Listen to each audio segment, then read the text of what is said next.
ยังบอกขอบเถอะมีแต่สีโตอยู่นี่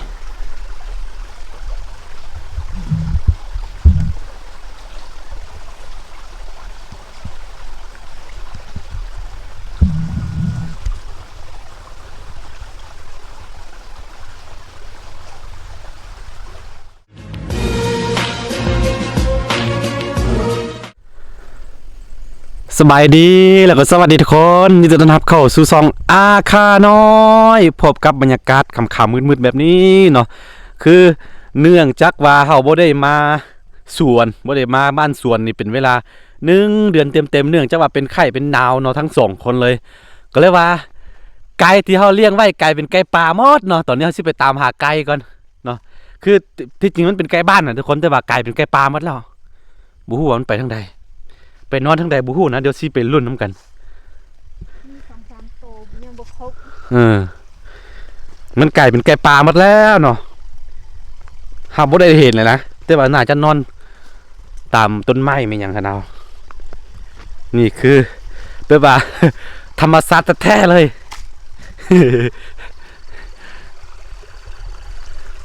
เมื่อไก่ที่เขาเลี้ยงไว้ไก่เป็นไก่ปลาซะงั้นโมเมนต์ไว้ทางนี้หนาวเขาต้องตามหามันทุกคนเลยนี่บนหน้าเสือว่าสิไก่เป็นไก่ป่าเขาต้องเบิ้งตามต้นไม้ค่อยๆไปเดี๋ยวมันบิน เพียงเวลา1 เดียว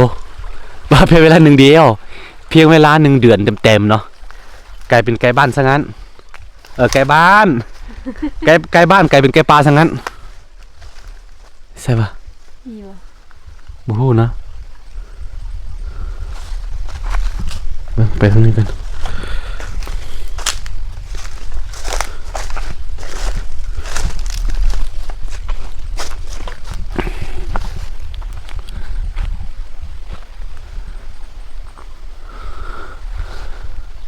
บ่เห็น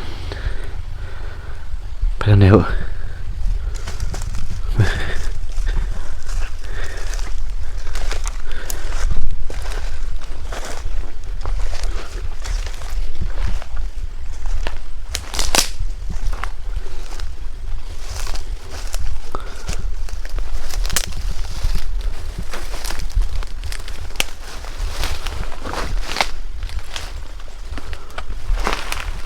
นี่ใส่บ่ฮู้เป็นนอนนี่ใส่หรอบ่เห็นบ่เห็น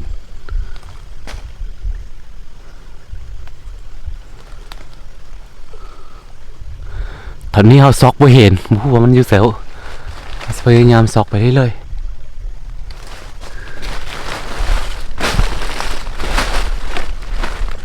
บ่เห็นนะบูเป็นนอนทางใดหรอวะกลายเป็นไก่ปลาแบบสมบูรณ์แบบเลยนะ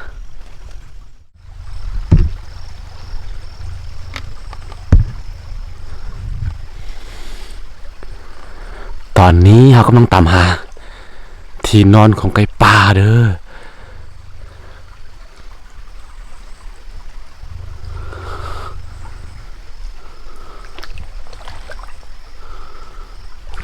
ไม่เห็นบ่แน่ใจว่ามันไปนอนทางใดตอนใกล้ๆสิคำมันได้ยินเสียงมันบินขึ้นนะแต่ว่าบูหัวอยู่บนไหนไม่เห็นอ่ะ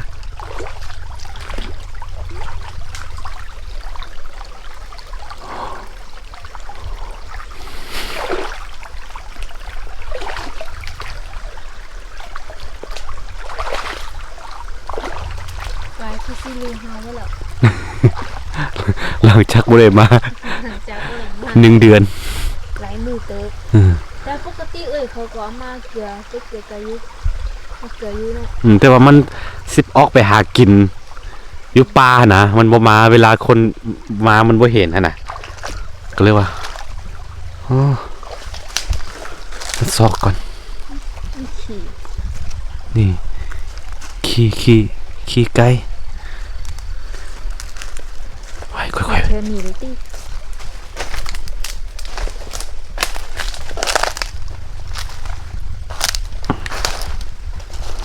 ทางไหนวะ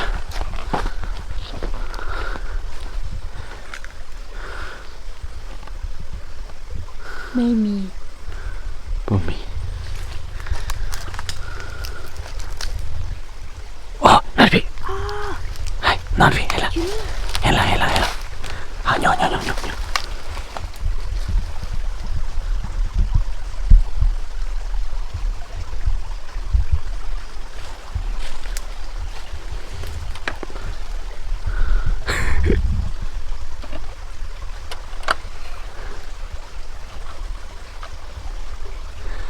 ยังบอกขอบเถอะ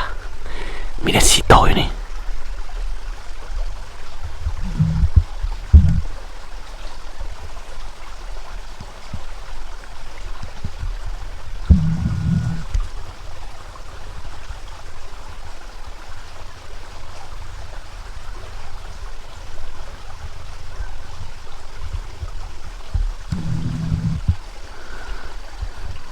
ต้องไปลุกก่อนนะมันนอนเนี่ยแหละ อันนี้ครับ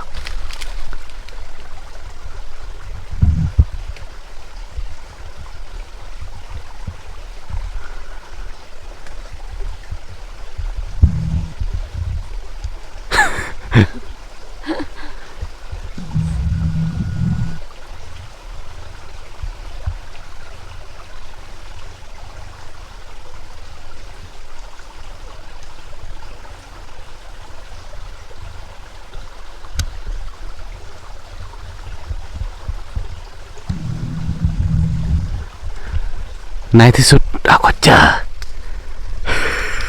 อะไรจะเนี่ยไฟจะเนี่ยเนาะเขาบ่ถึง โอ้ยังบ่ครบ4ตัวยัง4ตัวโอ้โหมันไปนอนทางใดน่าจะไปนอนไปอยู่ป่าพุ่นแหละโลนี่คือเสน่ห์ของการอยู่ธรรมชาติทุกอย่างกลายเป็นแบบว่าธรรมชาติ บางเทื่ออันนี้ก็ตัวแม่ไข่ออกมาจะไก่เป็นไก่ตาก็มีเลย เออนี่ทุกคนเลยนี่คือวิถีชีวิตของจริงเลย โอ้ตามหาเดี๋ยวนี้ที่ได้ตามหาอีก4ตัวยังบ่ครบเนาะบ่ฮู้ว่ามันไปนอนทางไหน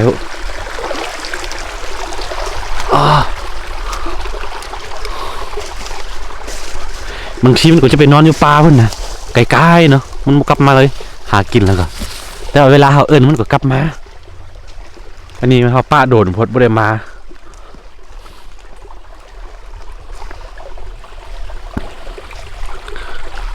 น่าจะนอนต่ำนั้นโอ้เลี้ยงไก่บ้านจังได้ให้ไก่เป็นไก่ป่านี่แหละทุกคน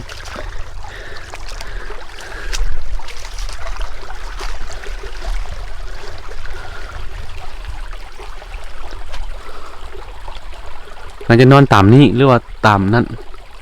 คันโมยูก็แปลว่ามันไปไกลแล้วเดี๋ยวมื้ออื่นเช้าสิห้องเบิ่งก่อน